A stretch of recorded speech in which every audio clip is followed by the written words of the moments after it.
আসসালামু আলাইকুম রহমতুল্লাহ। এসএসসি পরীক্ষার্থী ২০২৫। তো যারা পরীক্ষা দিতেছো বা পরীক্ষার্থীর জন্য দারুণ একটি সুখবর দিতেছি। তো অনেকেই দেখা যাচ্ছে যে ইতিমধ্যে প্রথম পরীক্ষাটা দিয়েছো, বাংলা প্রথম পত্র পরীক্ষা, এবং সামনে তোমাদের আরও কঠিন কঠিন পরীক্ষা রয়েছে, বিশেষ করে ইংরেজি ফার্স্ট পেপার বা সেকেন্ড পেপার, ঠিক আছে? এবং বিশেষ করে সবচেয়ে বেশি কঠিন যেটা, সেটা হচ্ছে ম্যাথ বা হচ্ছে গণিত পরীক্ষাটি রয়েছে, ঠিক আছে? তো এখানে যে বিষয়টি সেটি হচ্ছে যে অনেকে বিশেষ করে কমপ্লেন করো বা হচ্ছে আমাদেরকেও কমেন্ট করো বা হচ্ছে এমনি মেসেজও করো যে আমাদের বোর্ডে পরীক্ষা অনেক বেশি কঠিন হয়েছে। যেমন বাংলা প্রথম পত্রের পরীক্ষা, যেমন আমরা দেখেছিলাম যে একটি বোর্ডে কিন্তু অনেক বেশি কঠিন হয়েছে, এবং অনেকে অভিযোগও করেছো যে আসলে সৃজনশীল অনেক বেশি কঠিন হয়েছে, বা অর্থাৎ সিলেবাসটা যে দেওয়া আছে এটার বাইরে থেকে প্রশ্ন করা হয়েছে।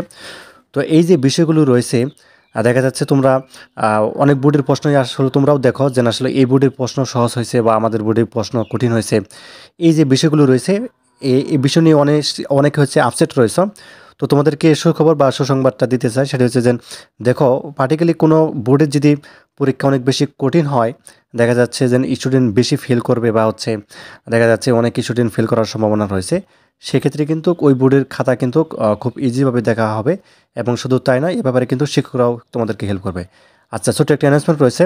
সামনে যেহেতু তোমাদের কঠিন কঠিন পরীক্ষাগুলো রয়েছে, আলহামদুলিল্লাহ আমাদের দেওয়া সাজেশন থেকে প্রথম পরীক্ষা খুব ভালো কমন পড়েছিল। যারা সাজেশন নিতে চাও অল সাবজেক্ট, ঠিক আছে, বিজ্ঞান মানবিক ব্যবসা শাখার জন্য অল সাবজেক্ট সাজেশন, মূল্য মাত্র 200 টাকা। নিচে স্ক্রিন নাম্বারটি দেখতে পাচ্ছ, এই নাম্বারটির মধ্যে হোয়াটসঅ্যাপ বিমো আছে, সেখানে আমার সাথে যোগাযোগ করলে হবে, ঠিক আছে? এটা পিডিএফ ফাইল, তুমি মুহূর্তের মধ্যে 1 মিনিটের মধ্যে নিতে পারবে, অর্থাৎ পেমেন্ট করার সাথে সাথেই তোমার হোয়াটসঅ্যাপ বা ইমোতে চলে যাবে। তো যা হোক, আশা করি বিষয়টি বুঝতে পারছো যে আসলে তোমাদের আসলে যে বোর্ডের অর্থাৎ পরীক্ষা কঠিন হবে, ওই বোর্ডের খাতা কিন্তু খুব ইজিভাবে বা সহজভাবেই দেখা হবে। তো ধন্যবাদ সবাইকে ভিডিওটি দেখার জন্য। আল্লাহ হাফেজ।